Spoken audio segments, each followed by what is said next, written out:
sama Iin. Kenapa pesantren sama Iin? Iin sakit, Bu. Kalau saya Adriani tanpa keterangan. Berarti ada dua yang tidak hadir ya. Dan untuk temannya yang sakit, kita doakan semoga segera diberi kesembuhan. Amin. Oke, sudah siap belajar? Siap. Oke, kalau begitu silakan perbaiki duduknya. Kita akan mulai pembelajaran. Nah, untuk pembelajaran hari ini, apakah masih ada yang ingat tentang ciri-ciri makhluk hidup? Berkembang biak. Ya, berkembang biak. Ada lagi? Kayak Bu. Ya, apa? Bereproduksi. Ya, bereproduksi. Nah, jadi dalam berkembang biak tentu ada sistem reproduksi yang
few moments later.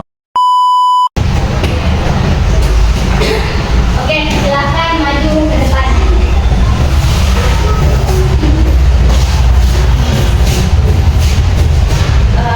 Baik, adapun proses dari oogenesisnya saya temukan. Sebelum itu oogenesis adalah proses pembentukan dan pematangan sel telur yang terjadi di ookardiot. Proses ini dimulai sejak janin perempuan dalam kandungan, di mana oogenesis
sampai sini kelompok 1, yang ini sampai di sini kelompok 2, dan yang ini kelompok 2. Oke, Ibu jelaskan dulu cara mainnya. Jadi di sini kan ada 5 soal. Nah, tiap kelompok masing-masing dari kalian maju satu-satu untuk menjawab soal yang ada di sini. Di sini ada 5 soal tiap kelompok. Jadi tiap soal ini poinnya 20. Jadi kalau benar semua poinnya 100. Kelompok yang paling banyak poinnya dia yang akan menang. Kalau misalnya seri, kita akan melakukan rutan soal. Oke, siap? Siap. Silakan maju ke depan masing-masing kelompok. Tidak boleh lihat apa ya, karena ini evaluasi. Atau mau dikasih waktu belajar dulu? Tidak usah? Oke, silakan. Kelompok 3.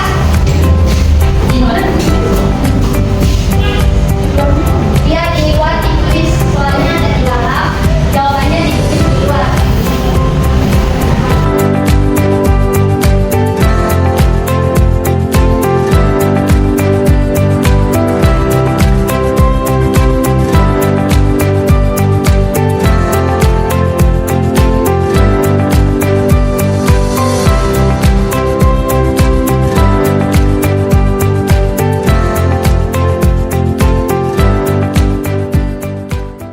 Oke, baik. Semua kelompok sudah menjawab soalnya. Nah, kita akan periksa jawabannya. Kita mulai dari kelompok 1. Silakan dibacakan pertanyaan dan jawabannya. Apa tujuan dari reproduksi? Bagaimana jika manusia tidak bisa bereproduksi? Jawabannya, tujuan dari reproduksi yaitu untuk melestarikan keturunannya. Dan jika tidak bereproduksi, maka tidak akan memiliki keturunan. Oke, jawabannya sudah benar. Itu kasih 20 poin. Sekarang kelompok 2. Soalnya organ reproduksi wanita dibagi menjadi 2 berdasarkan posisinya. Bukan organ reproduksi dalam dan organ reproduksi luar. Ya, betul juga. Jadi ada 2 organ reproduksi wanita berdasarkan posisinya. Jawabannya benar. Ibu kasih 20 poin. Sekarang kelompok 3. Baca soalnya. Sebutkan 5 organ reproduksi dalam wanita. Yang pertama vagina, yang kedua tuba fallopi, yang ketiga rahim atau uterus, yang keempat cervix, yang kelima ovarium. Oke, jawabannya sudah benar. Ibu kasih 20 poin. Sekarang nomor 2 dari kelompok 1. Sebutkan 2 organ reproduksi luar pada wanita, vulva dan labium. Oke, benar. 20 poin. Apa fungsi reproduksi dalam wanita? Menghasilkan sel telur, menyalurkannya dan mendukung perkembangan janin. 20 poin lagi untuk kelompok 2. Sekarang kelompok 3. Apa fungsi ovarium? Menghasilkan sel telur, hormon estrogen dan progesteron. Oh ya, progesteron. Tulis ya, progesteron. Ibu, lagi 5 poinnya. 15. Selanjutnya pertanyaan ketiga. Apa fungsi rahim? Rahim terdiri dari 3 lapisan disebutkan perimetrium, miometrium, dan endometrium. Oke, betul. Perimetrium lapisan luar, miometrium lapisan dalam, dan endometrium lapisan dalam. Miometrium lapisan tengah, dan endometrium lapisan dalam. Benar ya? 20 poin lagi untuk kelompok 1. Sekarang kelompok 2. Apa yang terjadi jika sel telur tidak dibuahi? Sel telur akan meluru bersama dinding rahim, disebut dengan menstruasi. Oke, jawabannya benar lagi. 20 poin lagi untuk kelompok 2. Sekarang kelompok 3. Apa itu ovulasi? Proses pelepasan telur dari ovarium menuju tuba fallopi. Oke. Lebih tepatnya proses pelepasan sel telur kan telur ya.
23 buku.